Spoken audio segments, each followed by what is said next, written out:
کل گزشتہ سبق میں ہم نے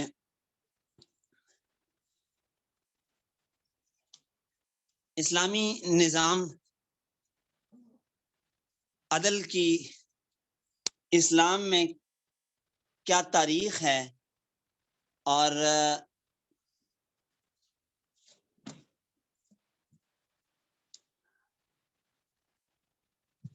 جناب رسول اللہ صلی اللہ علیہ وسلم بحیثیت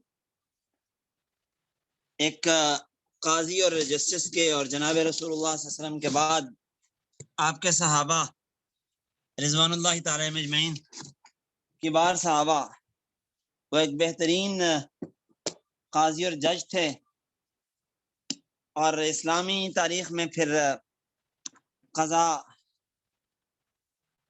کس طرح ہوتی رہی، قاضیوں کی کیا ذمہ داریاں تھیں، ان کے کیا عہدے تھے، تو گزشتہ سبق میں ہم نے یہ بحث تفصیل سے پڑھ لی تھی۔ آج اب اگلی بحث ہے جناب رسول اللہ صلی اللہ علیہ وسلم بحیثیت شارع اور مقنن، آپ صلی اللہ علیہ وسلم بحیثیت قانون ساز اور شریعت ساز۔ جناب رسول اللہ صلی اللہ علیہ وسلم کی سیرت طیبہ زندگی کے ہر پہلو کو حاوی ہے۔ زندگی کا کوئی ایسا پہلو نہیں ہے جس میں جناب رسول اللہ صلی اللہ علیہ وسلم کی طرف سے واضح رہنمائی نہ ہو، اور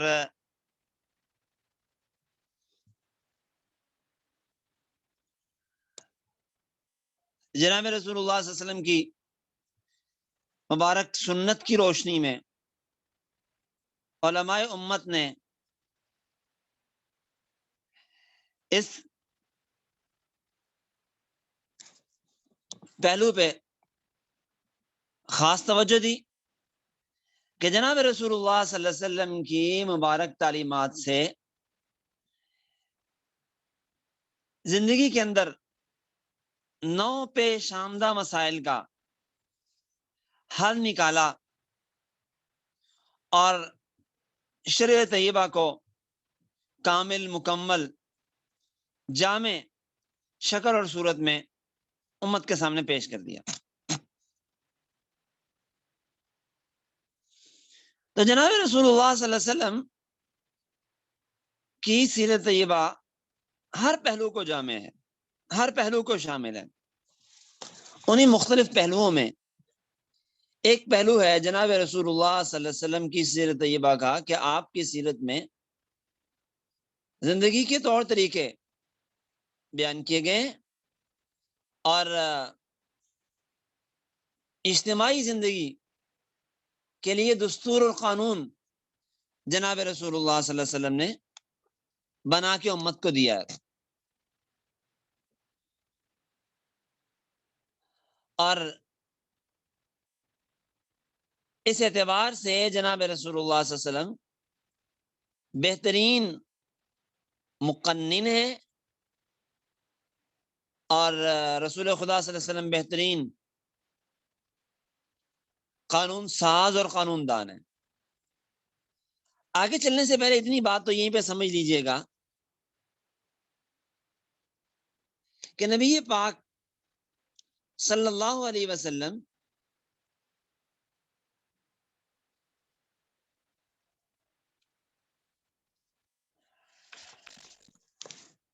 خود احکام بنانے والے نہیں ہیں، ہاں احکام بتانے والے ہیں، سمجھانے والے ہیں۔ اصل مقنن تو اللہ تعالیٰ کی ذات ہے، لیکن اللہ تعالیٰ کی ذات کے بعد جناب رسول اللہ صلی اللہ علیہ وسلم کی ذات بابرکات وہ ان قوانین کو امت کے سامنے سہل کر کے پیش کرنے والے ہیں۔ جناب رسول اللہ صلی اللہ علیہ وسلم کے مبارک دور میں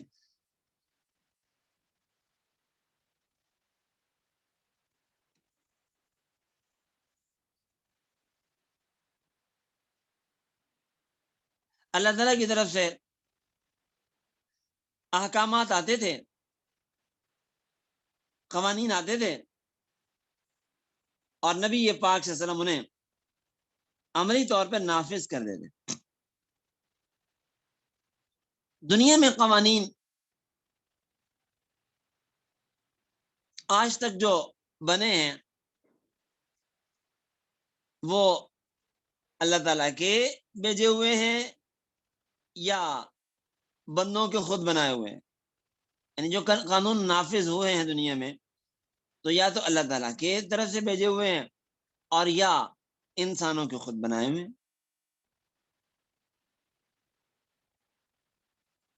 انسانوں کے بنائے ہوئے قوانین ہم دیکھتے ہیں کہ بادشاہ لوگ قوانین بناتے تھے، بادشاہوں کے ماتحت قانون ساز ادارے ہوتے تھے جو قانون سازی کیا کرتے تھے۔ دنیا کی جتنی اقوام ہیں تقریباً اکثر نے اپنے رہنے سہنے کے لیے کوئی نہ کوئی قانون سازی کی ہوئی ہے، اور ایک قانون ہے اللہ تبارک و تعالیٰ کی۔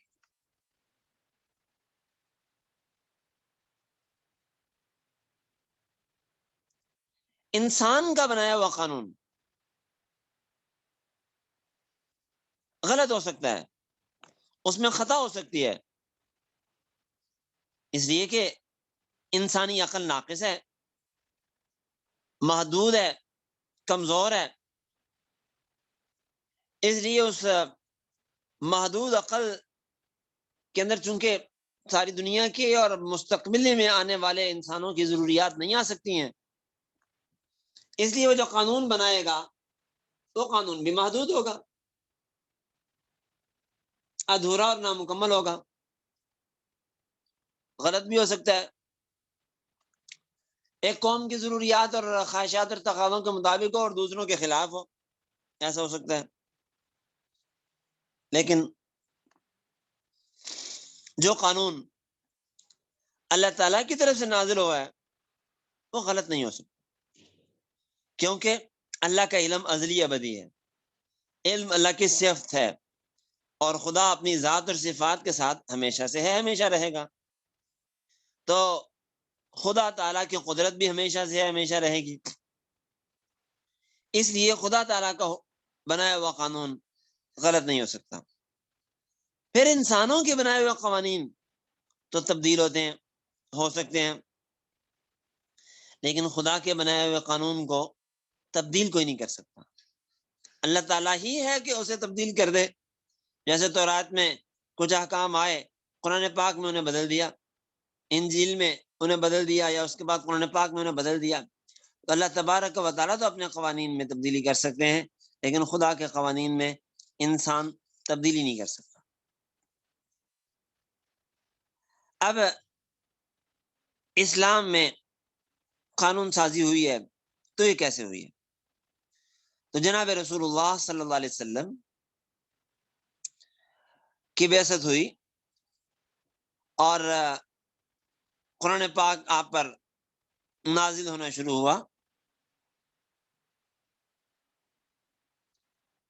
اور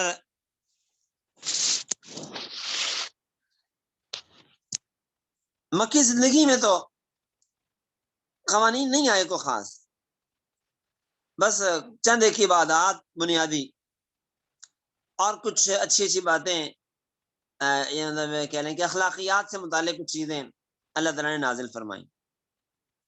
باقی سب چیزیں مدینہ منورہ میں نازل ہوئی۔ وجہ یہ ہے کہ مسلمانوں کی مکہ میں حکومت نہیں تھی، ریاست نہیں تھی۔ ریاست اور حکومت مسلمانوں کو مدینہ منورہ میں جا کے ملی، اس لیے مدینہ منورہ میں جانے کے بعد مسلمانوں پر قانون اترتے رہے اور مسلمانوں پر عمل کرتے رہے۔ مثلا نماز تو مکے میں اتر گئی، لیکن زکوٰۃ ہے تو مدینے میں جا کے آئی، رمضان ہے تو مدینے میں جا کے اس کا حکم آیا، حج ہے تو مدینے میں بھی آخر میں جا کے اس کا حکم آیا، جہاد ہے تو مدینے میں جا کے اس کا حکم آیا، شراب کی حرمت ہے تو مدینے میں جا کے اس وہ حکم آیا.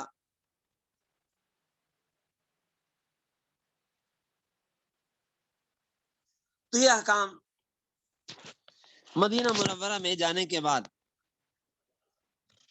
رفتہ رفتہ اللہ تبارک و تعالیٰ بھیجتے رہے.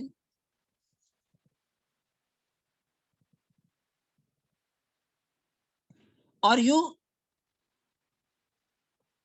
ایک کامل اور مکمل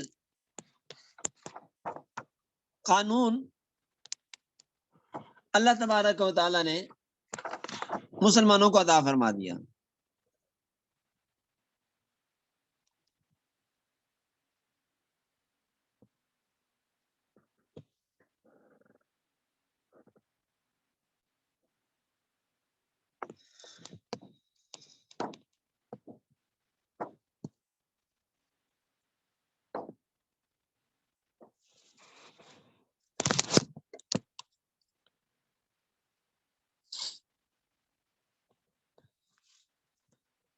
چنانچہ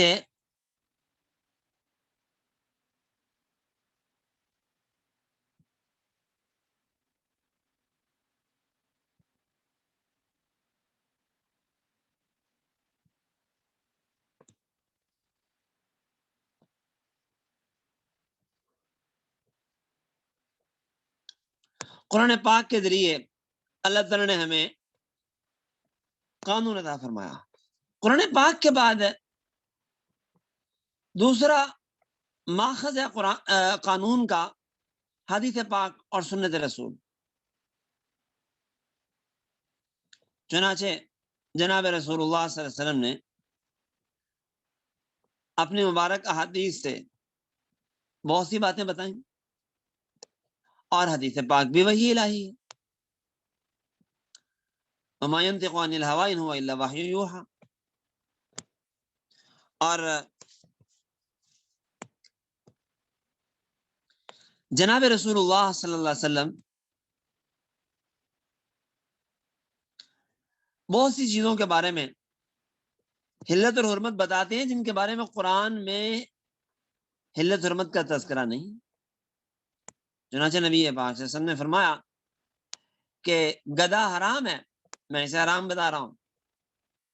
اور جبکہ قرآن پاک میں گدھے کی، گھریلو گدھے کی، حمار اہلی کی حرمت کا تذکرہ نہیں ہے. اور نبی پاک صلی اللہ علیہ وسلم نے یہ بھی فرمایا اس موقع پہ ایک زمانہ آئے گا لوگ میری حدیث کا انکار کر دیں گے. تاہم یہ ہے کہ جناب رسول اللہ صلی اللہ علیہ وسلم جو بات ارشاد فرماتے تھے حلت اور حرمت کی، تو وہ اللہ تعالیٰ کی طرف سے اطلاع پانے کے بعد ہی فرماتے تھے.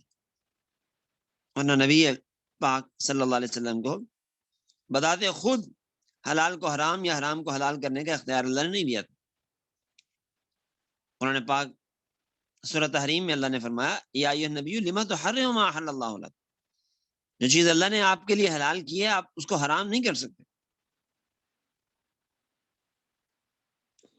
تو جناب رسول اللہ صلی اللہ علیہ وسلم اللہ تعالیٰ کے بتانے سے حلال اور حرام لوگوں کو بتاتے تھے. تاہم یہ کہ نبی پاک صلی اللہ علیہ وسلم کو اجتہاد اور استدلال و استنباط کا اختیار بھی اللہ تعالیٰ نے عطا فرمایا تھا. اور اگر اس میں کوئی بات اللہ تعالیٰ کی منشا کے مطابق نہ ہوتی تو اس پر بھی اللہ تعالیٰ کی طرف سے وحی آ جاتی. اور جس پر وحی نہیں آئی سکوت فرمایا، اس کا مطلب یہ ہے کہ اللہ تبارک و تعالیٰ اس پر راضی.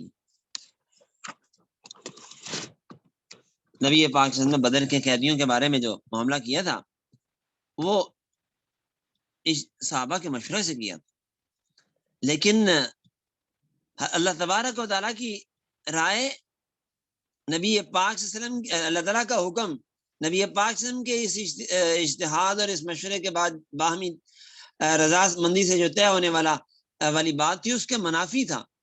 اور اللہ چاہتے تھے کہ ان کی گردنیں اڑائی جاتی، جیسا کہ حضرت عمر فاروق رضی اللہ عنہ نے مشورہ دیا تھا. اور اللہ نے فرمایا لولا کتاب من اللہ سبق لمسکم فیما اخذتم عذاب عظیم. اگر اللہ کی طرف سے فیصلہ نہ ہو چکا ہوتا تو تمہیں جو تم نے فدیے کے طور پہ 4,000 درہم لیے اس پر اللہ کا عذاب آ جاتا. بہرحال نبی پاک صلی اللہ علیہ وسلم کی حدیث مبارکہ اسلامی قانون کا دوسرا بڑا ماخذ ہے کہ جس سے ہمیں قانون ملتا ہے اور جس سے علماء امت نے قانون سازی کی ہے.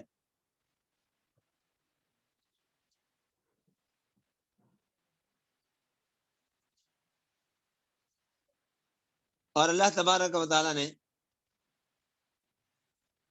امت مسلمہ کو نبی پاک صلی اللہ علیہ وسلم کی اطاعت کرنے کا تاکیدی حکم دیا اور اطیع اللہ کے ساتھ اطیع الرسول قرآن پاک میں جا بجا بیان فرمایا اور اس مضمون کی آیات بیان فرمائی.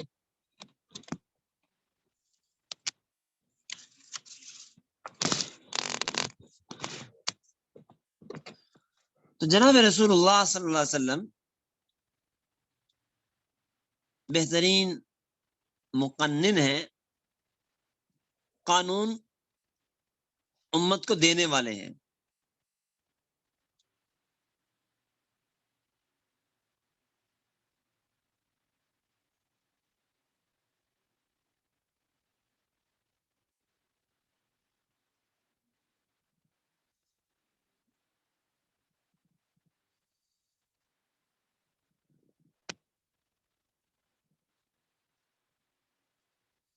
جناب رسول اللہ صلی اللہ علیہ وسلم کے زمانے میں قانون کے کچھ اور مآخذ بھی ہمیں ملتے ہیں.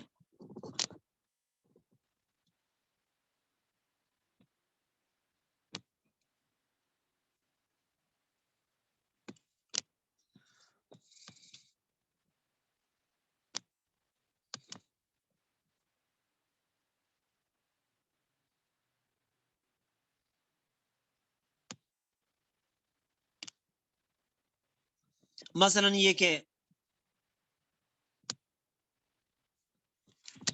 جناب رسول اللہ صلی اللہ علیہ وسلم کے زمانے کے بعد حضرت عمر فاروق رضی اللہ عنہ کے زمانے میں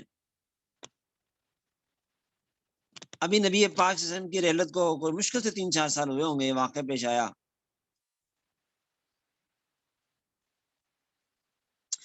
کہ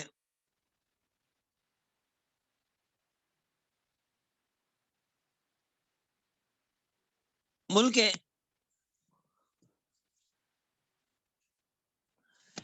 شام کے شمال میں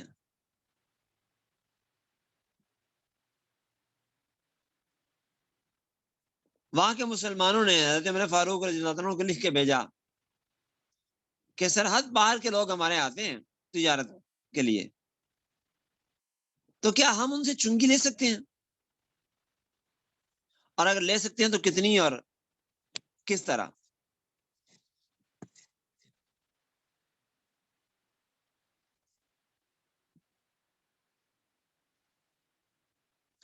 تو حضرت عمر فاروق رضی اللہ عنہ نے فرمایا کہ تم ان سے اتنی ہی چنگی لو جتنی ان کے ملکوں میں مسلمانوں سے لی جاتی ہے.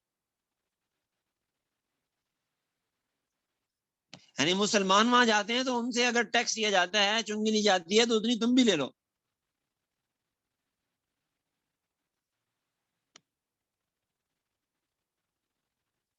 تو پتہ چلا کہ بسا اوقات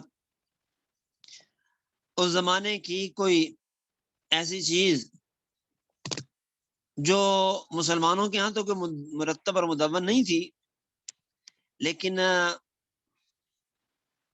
کافروں کے ہاں اس کا کوئی اصول اور دستور تھا، تو اس کو بھی لے لیا گیا اگر اس کے لینے میں شرم کی قباحت نہیں تھی. بہرحال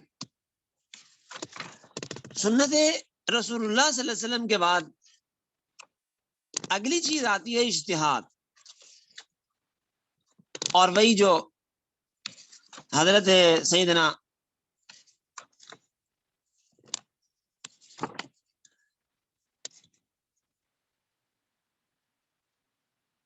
معاذ بن جبل رضی اللہ عنہ کو نبی پاک صلی اللہ علیہ وسلم نے یمن کا قاضی بنا کے بھیجا تھا، تو ان سے پوچھا تھا بما تقضی یا معاذ، اور یہ 2 بار گئے تھے وہاں پہ، اور آخری بار جو گئے تھے وہ نبی پاک صلی اللہ علیہ وسلم کے وصال سے 1.5 سال پہلے، سن 9 ہجری میں. تو آپ نے فرمایا بما تقضی، کہ اقضی بکتاب اللہ، کہا فإن لم تجد، کہا بسنت رسول اللہ، کہا فإن لم تجد، کہا اجتہد برأیی ولا آلو، اجتہاد کروں گا اور کوئی کوتاہی نہیں کروں گا. تو آپ نے فرمایا الحمدللہ الذی وفق رسول رسولی بما یرضی بہ رسول، تمام تعریف اس اللہ کے لیے ہے جس نے اپنے رسول کے نمائندے کو اسی چیز کی توفیق دی جس پر اس کا رسول خوش تھا. بہرحال یہ قانون سازی کا تیسرا بڑا ماخذ ہے اجتہاد. یہاں درمیان میں ضمناً وہ چیزیں بھی آپ اصول فقہ کی کتابوں میں پڑھ چکے ہیں، مثلا شرائع من قبلنا، مثلا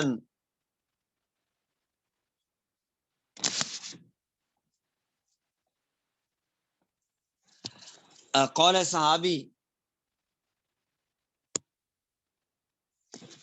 اور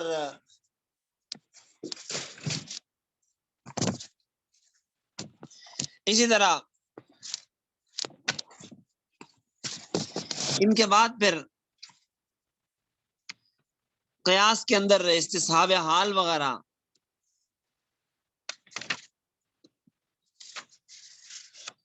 تو وہ چیزیں سب انہی کے اندر شامل داخل ہیں.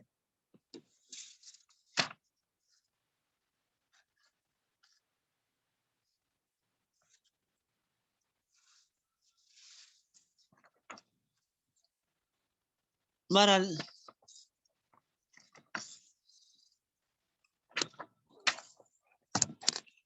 فرمایا کہ اللہ تعالیٰ نے امت کو اجتہاد کرنے کا اختیار دیا ہے، اور پھر یہ اجتہاد 2 قسم کا ہے. ایک ہے اجتہاد فرد کا، اور ایک ہے اجتہاد ایک جماعت کا. ایک جماعت کا اجتہاد ہو تو اسے اجماع کہتے ہیں، کہ امت کے بہت سے علماء مل کے اجتہاد کرتے ہیں، اکثریت امت کی اجتہاد کرتی ہے، اور کسی ایک بات پہ سب کے سب اتفاق کر لیتے ہیں. اب وہ بات جس پہ امت کے بہت سے حضرات اجتہاد کر کے اتفاق کر لیتے ہیں، قانون بن جاتا ہے.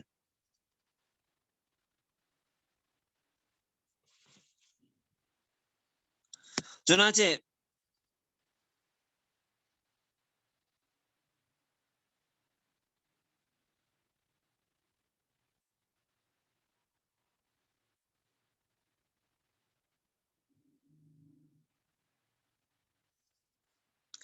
یہ اجتہاد بھی، یہ اجماع بھی اسی طرح حجت ہے جس طرح کتاب اور سنت حجت ہے.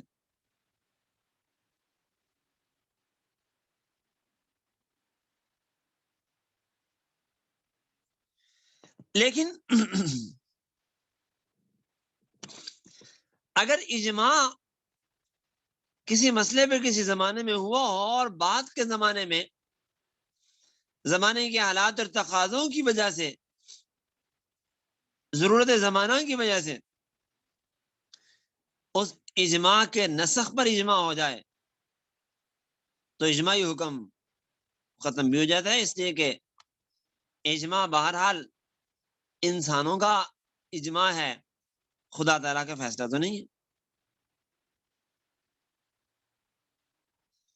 تو یہ تیسرا بڑا ماخذ ہے اجماع امت. اور چوتھا ماخذ جسے میں نے عرض کیا کہ اجتہاد کی 2 قسمیں ہیں، تو فرد کا اجتہاد ہے، اور یہ فرد کا اجتہاد یہ تیسرا بڑا ماخذ ہے شریعت کے قوانین کا، اور حقیقت میں یہ دونوں شامل داخل ہیں قرآن پاک اور احادیث مبارکہ ہی کے ضمن میں۔ چنانچہ